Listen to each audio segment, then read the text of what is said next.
School से गर्मियों की छुट्टियां थी, इसलिए सभी छोटे पक्षी एक साथ भोजन लेने जाते।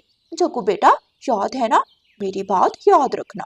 हाँ हाँ मम्मा, मुझे सब याद है। अगर मुझे कोई मीठा फल दिखाई दिया तो मैं चुप रहूंगा, और जब सब वहां से चले जाएंगे तो आराम से वो मीठा फल खा लूंगा। मैं किसी को नहीं बताऊंगा कि मैंने फल देखा है। शाबाश मेरा बेटा, ऐसे ही अपने दोस्तों को धोखा देते रहना और अपना पेट भरते रहना। सभी छोटे दोस्त ठंडे पेड़ के नीचे इकट्ठे होते हैं। आज आगे मैं उड़ूंगी, सबको मैं बताऊंगी, रास्ता मैं दिखाऊंगी, सभी मेरे पीछे पीछे आना। हाँ ठीक है, हम सब तेज उड़ेंगे और घने जंगल तक जाएंगे। आज हम मीठे फल ढूंढ कर खाएंगे। सबसे पहले मीठा फल मैं ढूंढूंगा, सबसे पहले मीठा फल मैं ढूंढूंगा। मैंने अपने पापा से सीखा है, मीठे फल की खुशबू मैं दूर से महसूस कर सकता हूँ। फिर गुड़िया, गुड़िया का भाई कुकू, जग्गू, छोटा मिठू और उनका दोस्त कीकी सब उड़ते हैं। वो सब उड़ते उड़ते घने जंगल में पहुंच जाते हैं और एक पेड़ की डाल पर बैठ जाते हैं। अब हम सब अलग अलग दिशा में जाएंगे और जिसे भी फल मिला एक दूसरे को बताएगा और हम सब मिल बांट कर वो फल खा लेंगे। सब अलग अलग दिशा में उड़ जाते हैं। थोड़ी ही दूर जग्गू कौवे को एक आम के पेड़ पर पत्तों में छुपा एक पका हुआ आम दिखाई देता है। मिल गया, मुझे पका हुआ आम मिल गया, लेकिन मैं किसी को नहीं बताऊंगा। मैं अकेला खाऊंगा ये आम, मैं अकेला खाऊंगा। मुझे तो अभी तक कुछ नहीं मिला, क्या किसी को कुछ मिला? सब दोस्त एक बार फिर इकट्ठे होते हैं। यहाँ तो कुछ भी नहीं है, सबको आगे जाना होगा, हम जंगल की दूसरी तरफ जाते हैं। वो सब उड़ते हैं और जंगल की दूसरी तरफ जाते हैं, लेकिन आधे रास्ते से जग्गू कौवा पीछे मुड़ता है और आकर उसी पेड़ पर बैठ जाता है जहाँ वो आम का फल देखकर गया था। जग्गू कौवा मजे मजे से पका हुआ आम खाने लगता है। मेरी मम्मा बहुत सियानी है, मम्मा ने सच ही कहा था, धोखा देने से पेट जल्दी भर जाता है। जग्गू पका हुआ आम खाता है और अपने दोस्तों के पीछे चला जाता है। गुड़िया ने झाड़ियों में कुछ मीठे बीज ढूंढे थे और सब जग्गू का इंतजार कर रहे थे। जग्गू, तुम कहाँ थे? हम कब से तुम्हारा इंतजार कर रहे हैं। देखो, मैंने मीठे बीज ढूंढे हैं, आओ सब मिलकर खाते हैं। वाह, मीठे बीज तो मुझे बहुत पसंद है। मुझे बहुत भूख लगी है, चलो जल्दी से मीठे बीज खाएं। जग्गू नाटक करता है, ऐसे जैसे वो भूखा हो। सब जी भरकर मीठे बीज खाते हैं और फिर कोई फल ढूंढने वहां से उड़ जाते हैं। घर आकर जग्गू कौवा अपनी मम्मा को बताता है। मम्मा मम्मा, जब मैंने पेड़ की डाल पर पत्तों में छुपा हुआ आम देखा तो मैंने किसी को नहीं बताया। जब सब वहां से चले गए तो मैंने मजे मजे से वो आम खा लिया। जग्गू, जग्गू बेटा, मैं भी ऐसे ही किया करती थी। जब मैं छोटी थी तो मैं अपने दोस्तों को ऐसे ही धोखा देती थी।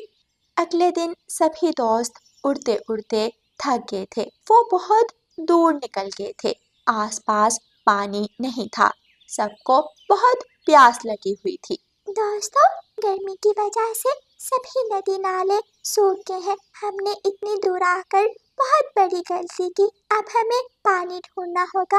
अगर पानी ना मिला तो उड़ना मुश्किल हो जाएगा। वो सब इधर उधर उड़ते हैं। एक पेड़ के नीचे छोटा सा गड्ढा था जिसमें कुछ पानी था। जग्गू कौवा वो पानी देख लेता है। हाँ, मिल गया, पानी मिल गया। मैं जी भरकर पानी पीता हूँ और अपनी प्यास बुझा लेता हूँ। जग्गू कौवा पानी पी लेता है और बाकी के पानी के ऊपर कुछ पत्ते रखकर पानी को छुपा देता है। अगर दोबारा किसी दिन आए तो बाकी का पानी मैं फिर पी लूंगा। मैं कभी भूखा नहीं रह सकता और ना ही प्यासा, क्योंकि मैं धोखा देता हूँ। मैं हमेशा अपने दोस्तों को धोखा देता हूँ। गुड़िया फूलों के बागीचे के पास जाती है। फूलों के पास कुछ पानी जमा था। गुड़िया सबको आवाज देती है। दोस्तों, मुझे पानी मिल गया, आप सब भी यहाँ आ जाए, यहाँ पानी है, हम सब पानी पी सकते हैं। गुड़िया की आवाज़ सुनकर सभी दोस्त वहाँ जमा हो जाते हैं और जी भरकर पानी पीते हैं। वहाँ फूलों की छाँव थी, पानी ठंडा था। ठंडा पानी पीकर सभी की जान में जान आ जाती है।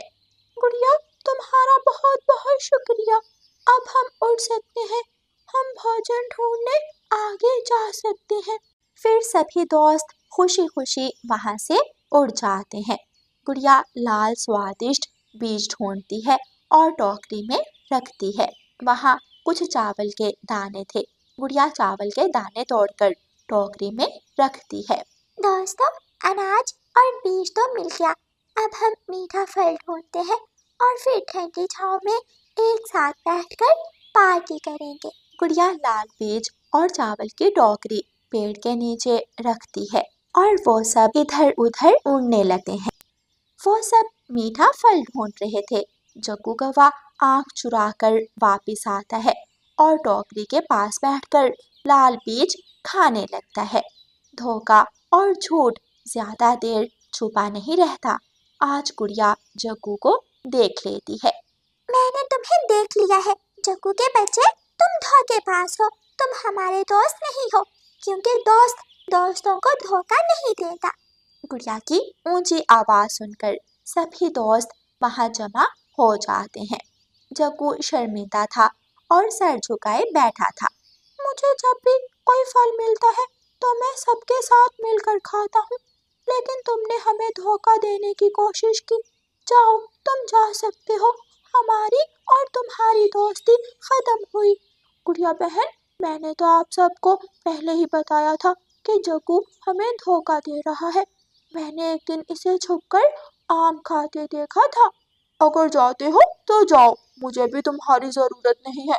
मैं अकेला सब कर सकता हूँ। मैं दाना ढूंढ सकता हूँ। मैंने उस दिन पानी भी ढूंढ लिया था। सभी दोस्त वहां से चले जाते हैं और जग्गू कौवा अकेला रह जाता है। गर्मी बहुत ज्यादा थी। जग्गू कौवा वापस घर जा रहा था। सूरज सर पर था। गर्मी से बचने के लिए जग्गू कौवा ठंडी छांव में बैठ जाता है। जग्गू के पंजे पर जहरीली मकड़ी काट लेती है। जग्गू दर्द से करहाने लगता है, रोने लगता है और मदद की गुहार लगाता है। बचाओ, मुझे बचाओ, मेरे दोस्तों, मुझे मकड़ी ने काट लिया। बहुत दर्द है, मैं दर्द से मर जाऊंगा, मेरी मदद करो। जग्गू के बाकी दोस्त अपना भोजन ढूंढकर वापस घर जा रहे थे। वो जग्गू का शोर सुन लेते हैं और जल्दी से वहां पहुंचते हैं। हमें जल्दी से जग्गू को घर लेकर जाना होगा। जग्गू को किसी जहरीले जीव ने काट लिया है। देखो, जग्गू की टांग लाल पड़ रही है। गुड़िया जग्गू के पंख एक लंबी बेल से बांधती है। क्योंकि मेरे दोस्त, एक तरफ से आप इस बेल को पकड़ो और दूसरी तरफ से मैं पकड़ती हूँ। हमें जग्गू को घर लेकर जाना है। जग्गू की जान को खतरा है। कुकू और छोटा मिठू पीछे पीछे उड़ते हैं। गुड़िया और कीकी जग्गू को उठाते हैं और घर ले आते हैं। गौरी कफी अपने बेटे को घायल देखकर परेशान हो जाती है। गौरी कफी जग्गू को ठंडा पानी पिलाती है और जग्गू के घाव पर मरहम पट्टी लगाती है। थोड़ी ही देर बाद जग्गू ठीक हो जाता है और अपनी मम्मा से कहता है, मम्मा, आज मुझे मालूम हुआ कि दोस्तों का साथ कितना जरूरी है। अगर मेरे दोस्त मेरी मदद ना करते तो शायद मैं वहीं मर जाता। हाँ जग्गू बेटा, शायद मैं भूल में थी। मैं नहीं जानती थी कि धोखा देने से पक्षी अकेले रह जाते हैं। जग्गू मेरे दोस्त, जब तक हम सब एक साथ हैं, कोई हमें नुकसान नहीं पहुंचा सकता और ना ही हम सब कभी भूखे रहेंगे, क्योंकि मिल बांट कर खाने में बरकत है। फिर जग्गू अपने दोस्तों से वादा करता है कि वो कभी उन्हें धोखा नहीं देगा। प्यारे दोस्तों, इस कहानी को लाइक, अपने दोस्तों के साथ शेयर और चैनल को सब्सक्राइब करना बिल्कुल मत भूलना। आपका धन्यवाद। रानो चिड़िया की ऐसी कहानियाँ सुनने के लिए YouTube सर्च बार में रानो चिड़िया की कहानी लिखें या फिर ये बटन दबाकर बोलकर कहें रानो चिड़िया की कहानी। रानो चिड़िया जंगल में अपने 2 बच्चों के साथ रहा करती थी। वो दाने की खोज में निकलती है मगर उसे कहीं से भी दाना नहीं मिलता। उड़ती उड़ती वो इंसानों की बस्ती की तरफ जाती है। हो सकता है मुझे यहाँ से कुछ मिल जाए, मेरे बच्चे मेरा इंतजार कर रहे होंगे। चिड़िया एक घर के आंगन में लगे पेड़ पर बैठ जाती है। वो घर किसान का था। कुछ देर बाद किसान की पत्नी वहाँ आती है। कितनी सुंदर है ये चिड़िया, मुझे ये चिड़िया बहुत अच्छी लगती है। काश कोई चिड़िया मेरी दोस्त होती। तो इसमें कौन सा बड़ी बात है, तुम इसे हर रोज दाना डाला करो, देखना ये खुद ही तुम्हारी दोस्त बन जाएगी। फिर तो मैं इसे अपने हाथ पर और कंधों पर बिठाऊंगी। किसान की पत्नी ये सब सोचकर बहुत खुश होती है और रानो चिड़िया को दाना डालती है। रानो चिड़िया वो दाना उठाकर चली जाती है। अब तो रानो चिड़िया हर रोज किसान के घर जाती और अपने बच्चों के लिए भोजन ले जाती। मम्मा आ गई, मम्मा आ गई, मेरी मम्मा आ गई। ये लो मेरे प्यारे बच्चों, भोजन खा लो। मम्मा, मिठू अंकल आए थे, वो बता रहे थे कि 3 दिन लगातार बारिश होगी, आज रात भी तेज बारिश होगी। रानो चिड़िया कुकू की बात सुनकर परेशान हो जाती है और मन ही मन सोचती है, अगर 3 दिन लगातार बारिश हुई तो मेरे बच्चों का क्या होगा? मेरे पास तो भोजन भी नहीं है। रात होते ही जंगल में बारिश शुरू हो जाती है। सारी रात और फिर सारा दिन बारिश होती है। दोपहर के बाद जाकर बारिश थोड़ी आहिस्ता होती है। गुड़िया बेटी, बारिश थोड़ी हल्की हुई है, मैं आप दोनों के लिए भोजन लेकर आती हूँ। रानो चिड़िया भोजन की खोज में निकलती है। किसान का घर तो बहुत दूर है, मैं जंगल से ही कुछ ढूंढकर अपने बच्चों के लिए ले जाती हूँ। जंगल में हर तरफ पानी ही पानी था। रानो चिड़िया को कुछ भी नहीं मिलता।